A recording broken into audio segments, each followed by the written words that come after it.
Ia ke lo se tasile ni o fasisilanga o levan tali el tatou tunu. Ia me se foi le tatou o faisaofaga. Ia o le sa longo mai o mai foi le fionga te mai pule ma longo mai le fai unga tatou komiti fa foi. Tatou no tatou no pi fa. Ia o talia foi tonga al pulenga. Fionga te mai pule ma pulenga me se tatou fa ponga no pi fa. In tatou dividend payout mo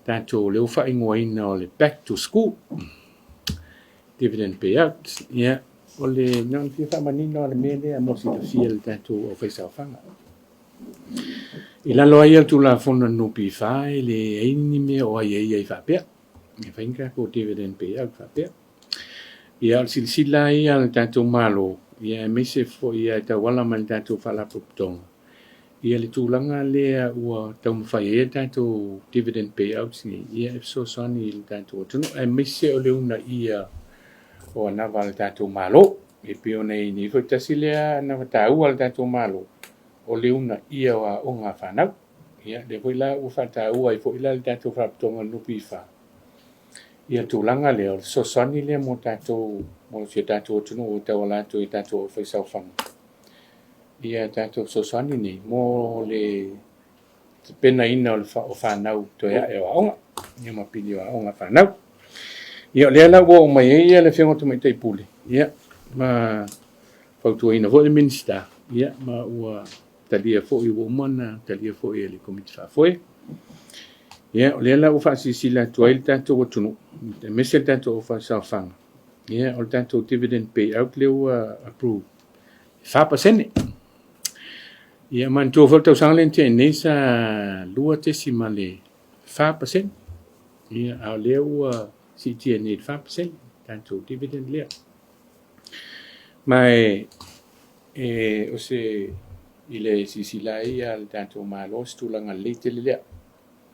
Tulanga le leile mo tanto no pifa o le tasile fa ilo o le tulanga le leio lo ia tanto no pifa.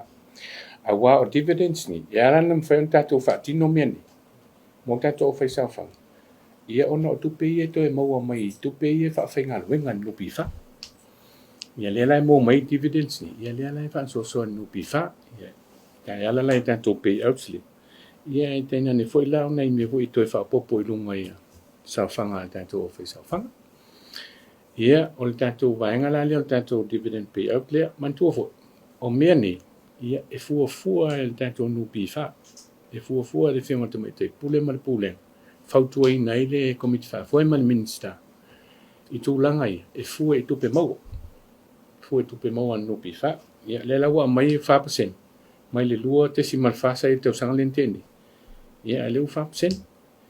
Ia o le talo la tatou. Ia e iau atu sesi ka ko pe au pe a toi whai. Ia walu alu lunga ele alu lala. Ia wa o whailoilo ia, o le tūlanga le lei, o le whawhengaluenga ina o tātou saofaga. Ai maise foi la le malu pui pui le lei, o le vaenga o tātou saofaga. Ia e le whionga te metei pule ma le pulenga ma le tātou whaalapotonga le nupi wha.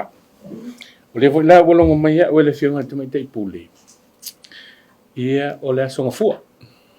O le asonga fua, foi la le ala a amata whaamtu ina i tua ia tātou ia man tua foi la o tae au ia langa te un whaingaluenga tato o whaingaluenga tae au sto nai ma leo sa ia il te pena ina i le ngata le tato poto ia e misi foi la le whainga o tato payments ia mo ia le wala o sa no mai le whionga te metei pule ia o le se furu lua i le vavea o ele o le sa a o le songa fua ia o le tala i lo le tato poto ia ma amata i lo na patino le tato ngaluenga ia manatu foi ia whiaunga le leia lea mo le toe ia e o tātou whanau lea onga.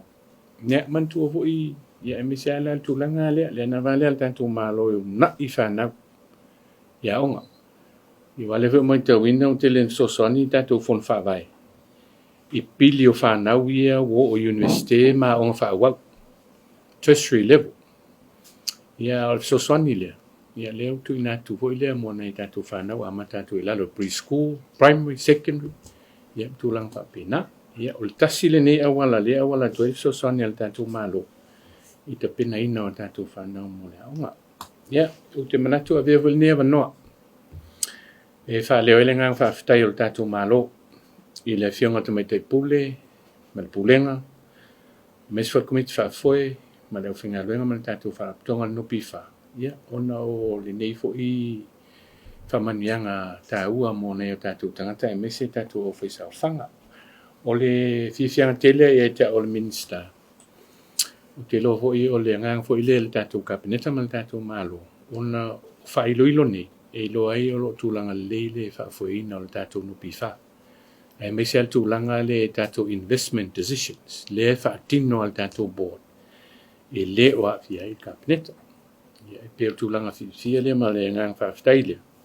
Ia I le tua. Ia ona ni wha manuanga ua mō mai. Ia te wala mai le tātou nupi wha.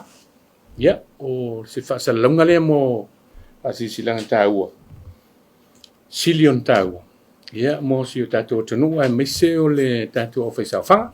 Patalo whātou mo malo le tātou office tala nei o teinu le aso ia o lo whawhisili ia o le lava a cash pay out atoa le vaenga le o le whapasene whaalwi nai whasu tolu miliona.